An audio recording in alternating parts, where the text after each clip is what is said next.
ოპოზიციონერი პოლიტიკოსი, რომელიც გახდა თავდასხმის მსხვერპლი, დღეს გამომძიებელი დიტო ჩალაძისგან მიიღო პასუხი, რომ საბაბუაძე ახლა თავად უნდა მივიდეს პოლიციის განყოფილებაში, თან უნდა მიიტანოს ის დანაშაულის იარაღი, რომელიც თავად საბაბუაძემ მოიღო შემთხვევის ადგილიდან, საუბარია ცივ იარაღზე, ის უნდა მივიდეს პოლიციის განყოფილებაში, მიიტანოს დანა და სწორედ ამის შემდეგ მოხდება მისი გამოკითხვა. თავდასხმიდან 24 საათზე მეტი უკვე გავიდა, თუმცა შინაგან საქმეთა სამინისტროს თანამშრომლებს ამ დრომდე გამოკითხვაზე არ დაუბარებიათ ის პირები, ვინც ფიზიკურად გაუსწორდნენ საბაბუაძეს და მასთან ერთად მყოფ პირებს. ჩვენ ვესაუბრეთ დიტო ჩალაძეს, რომელიც არის საქმის გამომძიებელი და ვკითხეთ რა ეტაპზეა 24 საათის გასვლის შემდეგ აღნიშნულ საქმესთან დაკავშირებით გამოძიება, თუმცა გამომძიებელი ამბობს, რომ ახლა მიმდინარეობს გამოძიება, პირდაპირ შეიძლება ითქვას, რომ გამომძიებელმა დაადგინა ის, რომ ვერაფერი ვერ დაადგინა, ჩვენ ბუნებრივია კითხვები დაუსვით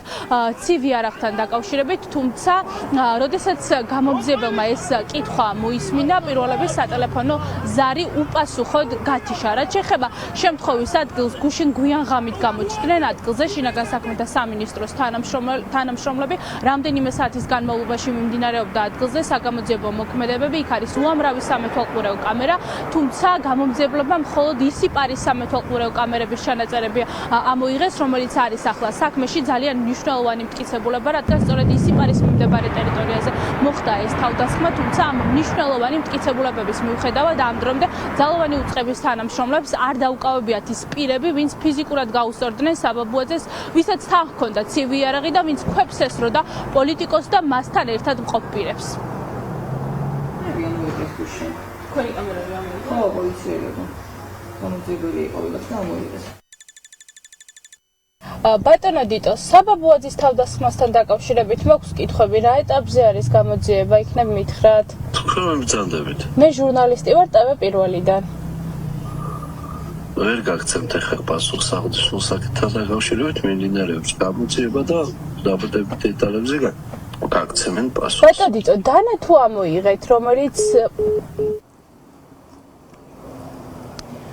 ახლა ფაქტები დევს ზედაპირზე, ერთი თავდამსხმელი არის ბიძინა კალაძე, მეორე არის დავით ცავა, ეს ორი პირი უკვე არის იდენტიფიცირებული, თუმცა ამ დრომდე პოლიციის განყოფილებაში არც ერთი პირი არ დაუბარებიათ, მეტიც გუშინ პირველების კამერამ გადაიღო, როგორ გაჰყავდა შინაგან საქმეთა სამინისტროს თანამშრომლებს ეს ორი პირი, ტიტუშკები, ვინც ადგილზე მივიდნენ და საბაბუაძეს ფიზიკურად გაუსწორდნენ. მესამე სექტორის წარმომადგენლებს ახლა არ აქვთ მოლოდინი იმის, რომ სამაგალითო დასჯა მოხდება ამ ადამიანების, იურისტები პირდაპირ ამბობენ, რომ ქართული ოცნების ერთადერთი მიზანი ახლა არის ის, რომ ტიტუშკების მეშვეობით ფიზიკურად გაუსწორდნენ მათ ოპონენტებს, აქვს დაშინების მცდელობა, იურისტებმა ამ ყველაფრის მიღმა ამოიკითხეს რუსული მეთოდები და ამბობენ, რომ ქართულ ოცნებას ახლა მაშველ რგოლად ჰყავს მხოლოდ ტიტუშკები, ვისაც სხვადასხვა ლოკაციაზე უშვებენ და ფიზიკურად უსწორდებიან ის ადამიანები, ვისაც მიუთითებს სწორედ ქართული ოცნება. სწორედ ამიტომ ახლა არავის აქვს მოლოდინი, რომ ბიძინა ივანიშვილის